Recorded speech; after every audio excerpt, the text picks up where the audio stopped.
राधा एक गरीब पण इमानदार मेहनती बाई होती. ती एक छोटंसं लाडूचं दुकान चालवत होती, जिथे ती लाडू बनवून विकत होती. तुझे लाडू खूप स्वादिष्ट आहेत. असं वाटतं तुझ्या हातात जादूच आहे. राधा खूप इमानदारीने शुद्ध तुपात लाडू बनवायची.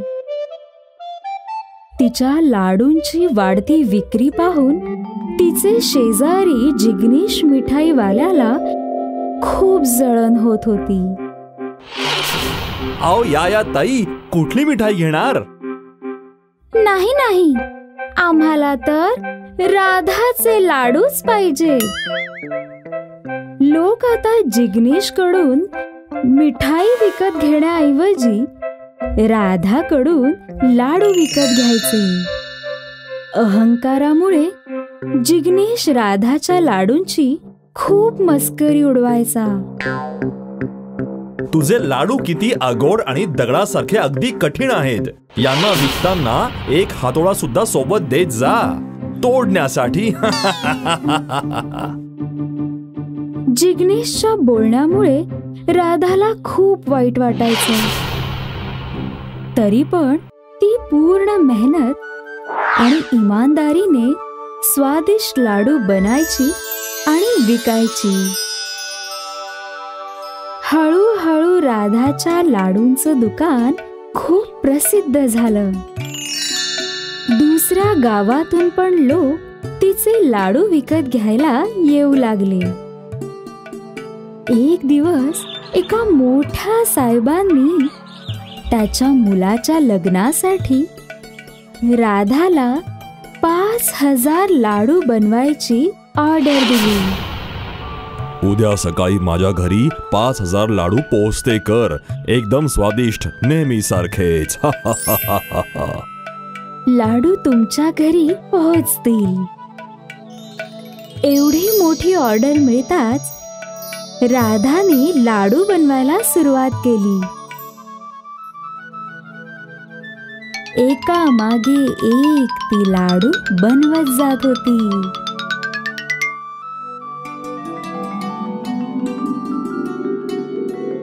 आणि रात्रीपर्यंत तिने सगळे लाडू बनवून एका मोठ्या भांड्यात ठेवले. सकाळी हे लाडू साहेबांच्या घरी पोहोचवते. राधा तिचं दुकान बंद करून निश्चिंत होऊन घरी गेली.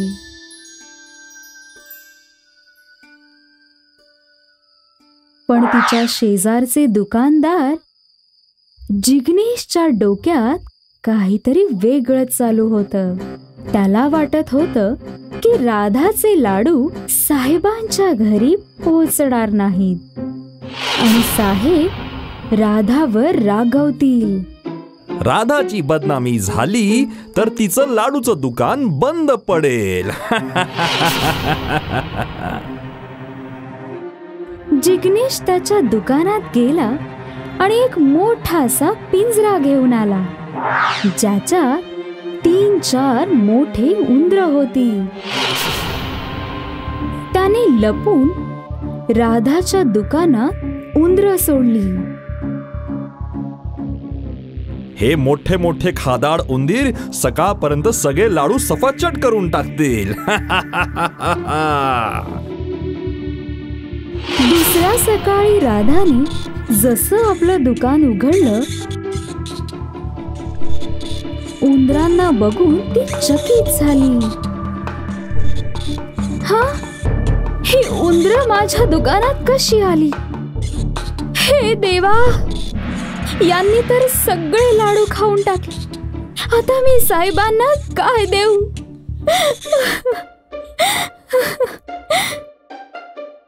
लांब उभा असलेला जिग्नेश राधाचं झालेलं नुकसान बघून खूप खुश झाला. उंदरांनी लाडू फस्त केले. साहेबांच्या घरी लाडू पोहोचवण्याची वेळ झाली होती.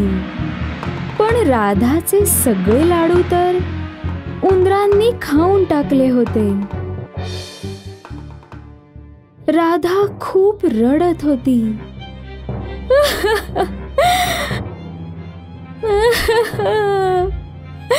आता मी काय करू? तेव्हा तिचं लक्ष दुकानात कोपऱ्यात ठेवलेल्या एका चमकणाऱ्या भांड्याकडे गेलं. हे भांड कुठून आलं? हे तर माझं नाहीये. राधा भांड्याजवळ गेली. तिने भांड्याच्या आत वाकून पाहिलं, पण भांड रिकामी होतं. हे भांड इथे कोण ठेवून गेलं? राधाने भांड्याकडे नीट पाहिलं, मग त्याच्यात हात घातला. तेव्हा तिच्या हातात 2 लाडू आले. हा चमत्कार पाहून राधा चकित झाली. हे लाडू कुठून आले? राधाने पुन्हा भांड्याच्या आत वाकून पाहिलं, पण भांड अगदी खाली होतं. तिने पुन्हा एकदा भांड्यात हात घातला. यावेळी पण तिच्या हातात 2 लाडू पुन्हा आले. हा चमत्कार पाहून राधा खूप खुश झाली. हे तर जादूचं भांड आहे. हे मला प्रत्येक वेळी 2 लाडू देतंय. प्रत्येक वेळी 2-2 लाडू काढत राधाने काहीच वेळात 5000 लाडू जमा केले आणि त्यांना साहेबांच्या घरी द्यायला निघून गेली. राधाला लाडू घेऊन जाताना बघून जिग्नेशला आश्चर्य वाटलं. हिचे लाडू तर उंदरांनी फस्त केले होते. मग एवढ्या लवकर इतके लाडू हिने आणले कुठून? मला माहित करूनच घ्यावं लागेल की रहस्य आहे काय नेमकं. काही वेळानंतर लाडू देऊन राधा पुन्हा तिच्या दुकानात आली. पुन्हा तिने भांड्यात हात घालून काही अजून लाडू काढण्यास सुरुवात केली. लांब उभा असलेला जिग्नेश हा चमत्कार बघून चकित झाला. अच्छा, तर या भांड्यामुळे हिला इतके लाडू मिळत आहेत. आज रात्री हे भांडच मी चोरून नेतो. मग मी सुद्धा भांड्यातून लाडू काढून विकत जाईन. जिग्नेश एका संधीच्या शोधात होता. जेव्हा राधा ग्राहकांना लाडू देण्यात व्यस्त झाली, तेव्हा जिग्नेशने ते जादूचं भांड चोरून नेलं. आता या भांड्यातून लाडू मी काढणार. जिग्नेशने जसं लाडू काढण्यासाठी भांड्यात हात घातला, त्याच्या हातात 2 लाडूंच्या ऐवजी 2 विषारी साप आले. साप बघून जिग्नेशची दांडी गुल झाली. सापापासून वाचण्यासाठी जिग्नेश भांड फेकून पळू लागला. या गोष्टीतून आपल्याला हे शिकायला मिळतं की जे लोक मेहनत आणि इमानदारीने काम करतात, त्यांची प्रत्येक अडचण सोपी होऊन जाते. पण जे लोक दुसऱ्यांवर जळून त्यांचा वाईट करण्याचा विचार करतात, ते स्वतःच वाईट करून बसतात.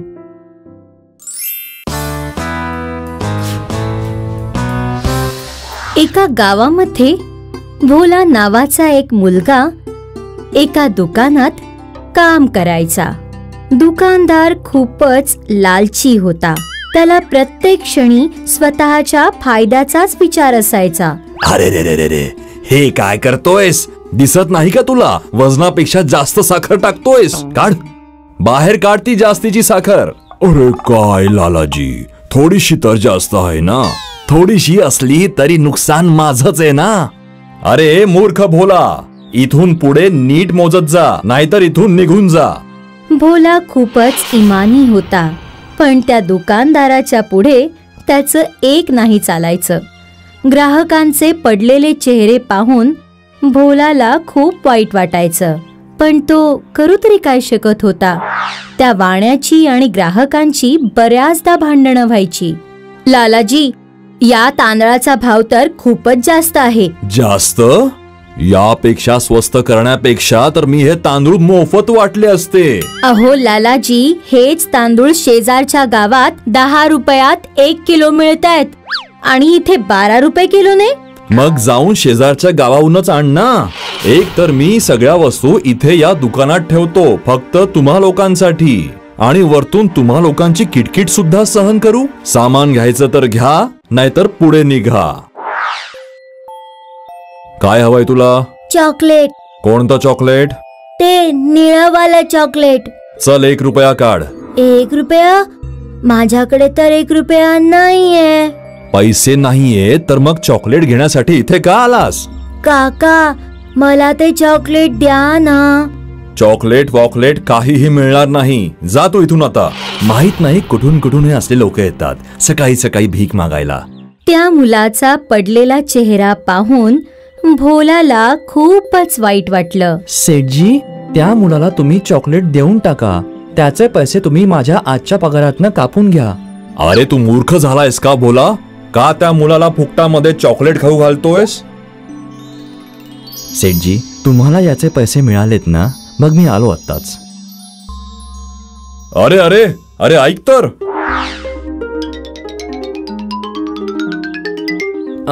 तो तिथे.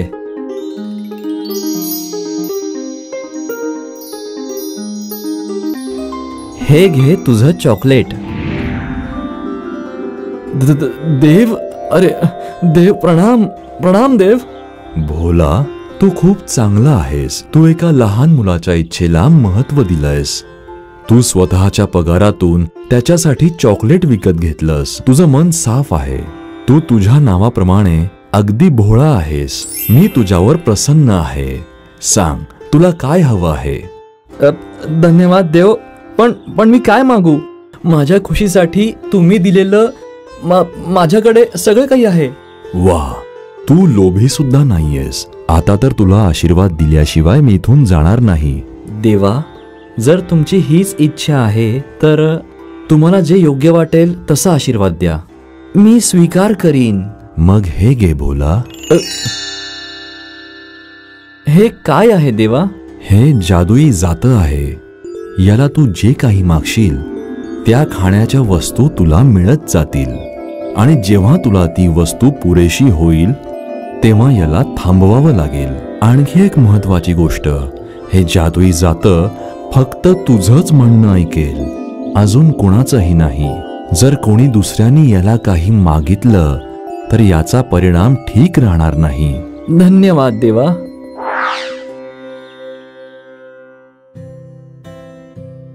नंदा, नंदा, नंदा, हे बघ मी काय आणलंय. हे काय आणलं तुम्ही? हे एक जादूचं जातं आहे. यामुळे खाण्याच्या ज्याही वस्तू आपण मागू त्या सगळ्या आपल्याला मिळतील. खरंच? हो. तुला खरं वाटत नाही ना? तर हे बघ. जादुई जात्या, मला डाळ हवीये. जात्यातून डाळ निघताना पाहून भोला आणि त्याच्या बायकोला आश्चर्याचा धक्काच बसला. अहो, ऐकलत का? थांबवा नाही. अरे रे रे रे, जादूच्या जात्या, जरा थांब. तू थांब आता. हा तर चमत्कार आहे, पण एवढ्या सगळ्या डाळीचं आपण करायचं तरी काय? ऐका ना, आपण एक काम करूया. थोडी आपण ठेवून घेऊया आणि बाकीची तुम्ही बाहेर विकून टाका. याने थोडे पैसे सुद्धा येतील. हो हो, हे ठीक राहील. अरे भोला, ही डाळ तू विकणार आहेस का? हो हो. काय भाव आहे भोला? 1 रुपया किलो. बस इतकंच? एक काम कर, मला 10 किलो दे. असं करत करत भोलाने त्या जादुई दळणातून खूप वस्तू मिळवल्या आणि त्या सगळ्या वस्तू आपल्या घराच्या बाहेर एक छोट्याशा दुकानात विकू लागला. आणि इकडे त्या वाण्याच्या दुकानाचा व्यापार ठप्प पडू लागला. आणि ह्याचं कारण होतं भोलाचं नवीन दुकान. कळत नाही की या भोलाकडे एकाएकी इतके पैसे कुठून आले की त्याने स्वतःचं नवं दुकान सुरू केलं. शिवाय तो सगळ्या वस्तू इतक्या स्वस्तात कसं काय विकतोय. काहीतरी गडबड नक्कीच आहे. मी भोलाच्या या दुकानाचं रहस्य नक्कीच शोधून काढीन.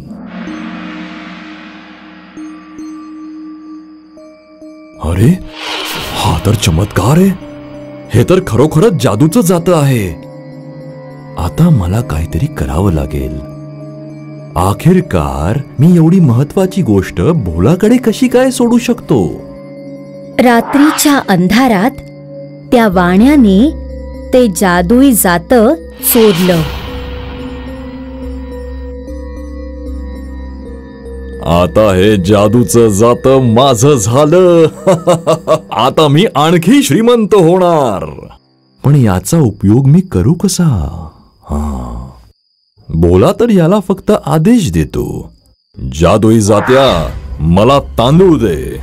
अरे मूर्ख जात्या, मी तांदूळ मागितले तुझ्याकडे, वाळू नाही. अरे थांब थांब. जादुई जातं फक्त भोलाचंच म्हणणं ऐकायचं आणि ही गोष्ट वाण्याला माहित नव्हती. वाण्याच्या घरात रेतीचा ढीग वाढतच गेला. बघता बघता संपूर्ण घर रेतीने भरू लागलं. अरे अरे मी म्हणतोय थांब थांब. अरे थांब, नाहीतर हे अख्खं घर वाळूने भरून जाईल. आणि अशा प्रकारे तो लालची वाणी रेतीच्या ढिगाऱ्याखाली दबून गेला. आणि दुसऱ्या दिवशी ते जादुई जातं भोलाच्या घरी पुन्हा आलं. भोलाला पुन्हा कधीही कुठल्याही गोष्टीची कमी नाही पडली. चांगुलपणाला नेहमी चांगलंच फळ मिळतं. काय मित्रांनो, एका मंदिराच्या बाहेर भिकारी बसून भीक मागत असायचा.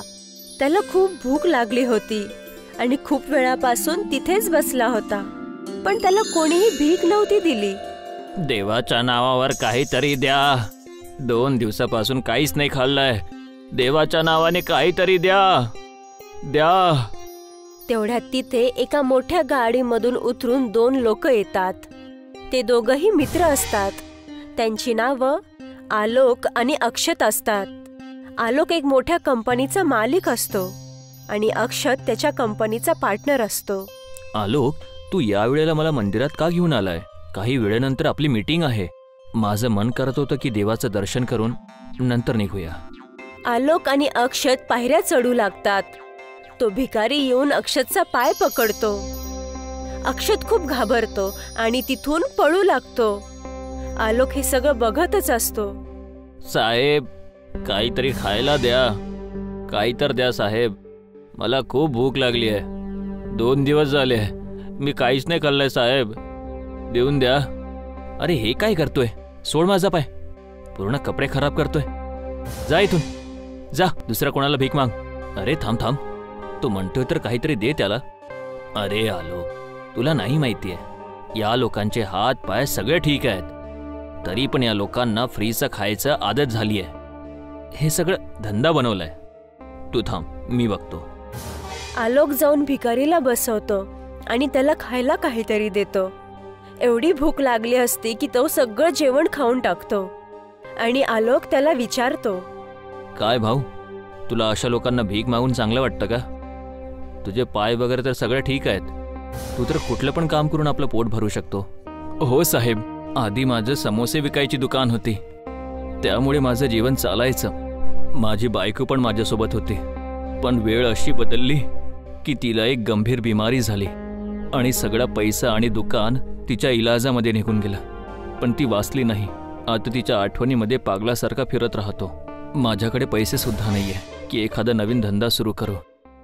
त्या भिकारीची कहाणी ऐकून आलोकच्या डोळ्यामध्ये पाणी येतं. त्याला त्याची मदत करू वाटते. त्यासाठी बोलतो, तुझ्यासोबत खूप वाईट झाला. मला तुझी मदत करायची आहे. तुला जो पण धंदा करायचा आहे त्यासाठी किती रुपयांची गरज आहे? देव तुमचं भलं कर साहेब. तुमच्यासारखा भला माणूस मी पहिल्यांदा बघतोय. मला जेवणाचा स्टॉल सुरू करायचा आहे. ठीक आहे, काय बनवायचंय तुला? समोस्यांची दुकान तर खूप आहेत. या शहरामध्ये तू काहीतरी वेगळं कर. मी तुला पैसे देणार. जेव्हा तुझं दुकान चालू लागेल तेव्हा मला परत करशील. मला मिसळ पावचं दुकान सुरू करायचं आहे. माझ्या बायकोला सुद्धा मिसळ पाव खूप आवडायचं आणि मी खूप छान मिसळ पाव बनवतो.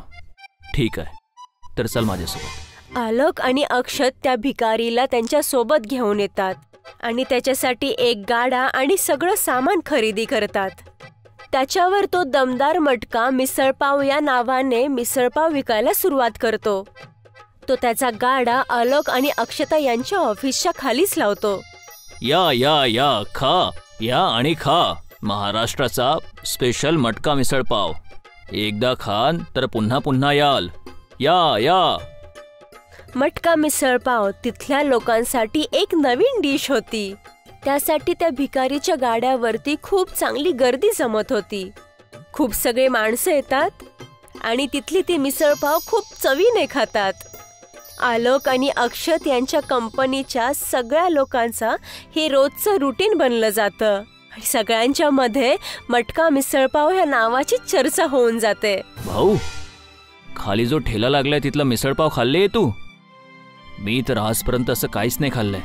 हो भाऊ, ती महाराष्ट्राची फेमस डिश आहे. मला तर खूप आवडली आणि आपल्या घरच्यांसाठी सुद्धा घेऊन गेलो होतो मी. मी जेव्हा महाराष्ट्रामध्ये राहायचो तेव्हा मला मिळायचे तिथे. घराच्या आठवणी ताज्या झाल्या. एक दिवस विदेशवरून खूप मोठा क्लायंट आलोकच्या ऑफिसमध्ये येतो. त्याचं नाव सिद्धार्थ असतं. तोही आलोकचा मित्रच असतो. ज्यावेळेस तो गाडीमधून खाली उतरतो तर त्याला भिकारीचा गाडा दिसतो. तो त्या छोट्याशा गाड्याला बघून हैराण होतो की एवढ्या मोठ्या ऑफिसच्या समोर हा कसला गाडा लावलाय. आणि ह्या ऑफिसमध्ये काम करणारी लोक या गाड्यावरचं जेवण जेवतात. तो जाऊन आलोकला बोलतो, आलोक, तुझ्या एवढ्या मोठ्या ऑफिसमधले लोक एका छोट्याशा ठेल्याचं जेवण का जेवताय? तू आपल्या ऑफिस समोर या ठेल्याला उभं का केलंय? मी असलो असतो ना, या ठेल्याला केव्हाचं इथून हटवून टाकलं असतं. पूर्ण ऑफिसचं लुक खराब करतोय. नाव पण कसं आहे, दमदार मिसळपाववाला. तुमच्या ऑफिसचे लोक मिसळपाव कसे खाऊ शकतात? सिद्धार्थ, मीच त्या मिसळपाववाल्याला आपल्या ऑफिसच्या खाली लावायला सांगितलंय. त्याचं मटका मिसळपाव खूप चांगला आहे. तुझ्या त्याच्या ठेल्याने काय प्रॉब्लेम होतोय? आलोक, तूच विचार कर. आपल्या ऑफिसचं रेप्युटेशन खराब होईल. बाहेरून कोणी येईल आणि बघेल तर काय म्हणेल? तू फक्त एकदा त्याचं मिसळपाव खाऊन तर बघ, नंतर तू बाकी सगळं विसरून जाणार. नाही, मी हे सगळं अनहायजेनिक जेवण नाही जेवत. माहीत नाही कसं बनवतात ते. या सगळ्या गोष्टींचा विचार नको करू. तो सगळं शुद्ध इस्तेमाल करतो माहितीये, आणि साफसफाईचा सुद्धा विचार करतो. आलोक त्याच्या ऑफिस बॉयला बोलून एक मटका मिसळपाव मागवतो आणि सिद्धार्थला खाऊ घालतो. सिद्धार्थ पहिले तर खायला नको म्हणतो, पण त्याच्या खुशबूमुळे तो जास्त थांबवू नाही शकत स्वतःला. कसं वाटलं सिद्धार्थ? ही महाराष्ट्राची स्पेशल डिश आहे. मी जेव्हा पहिल्यांदा खाल्ली होती तेव्हा मला असं वाटलं होतं की मी आजपर्यंत असं कधीच नाही खाल्लं. हो, हे तर तुम्ही एकदम खरं बोलताय. याचा स्वाद तर एकदम वेगळा आहे. मी पण हे असं पहिल्यांदा खातोय. हा ठेला तुझ्याच ऑफिसच्या खाली का लागलाय? आलोक सिद्धार्थला मिसळपाववाल्याची कहाणी सांगतो आणि सिद्धार्थला आलोकच्या ह्या गोष्टी खूप जास्त आवडतात. आलोक, तू हे खूप चुकीचं केलंय. मी काय चुकीचं केलंय? अरे, तू अजून सुद्धा त्या मिसळपावला ठेल्यावरच विकतोय. ही तर खूप मोठी बिझनेस ऑपॉर्च्युनिटी बनू शकते. इथल्या लोकांसाठी ही डिश बिलकुल नवीन आहे. आपण मिळून याला पूर्ण शहरामध्ये फेमस करूया. चला जाऊन त्या माणसासोबत बोलूया की तो या गोष्टीसाठी तयार आहे की नाही. सिद्धार्थ आणि आलोक जाऊन त्या माणसाला सगळ्या गोष्टी सांगतात आणि त्याला सांगतात की त्याला त्याची रेसिपी सांगावी लागल. हे ऐकून तो खूप जास्त आनंदी होतो की त्याच्या पद्धतीने बनवले गेलेले मटका मिसळपाव पूर्ण शहरामध्ये विकले जाणार. ह्यानंतर हळूहळू आलोक त्याची फ्रँचायझी ओपन करत जातो आणि त्याचा मालिक त्या माणसाला बनवतो. त्याची फ्रँचायझी खूप छान चालते. पूर्ण शहरामध्ये दमदार मटका मिसळपाव नावाने खूप सगळी दुकानं ओपन केली जातात आणि पूर्ण शहरामध्ये मटका मिसळपाव फेमस होऊन जातं.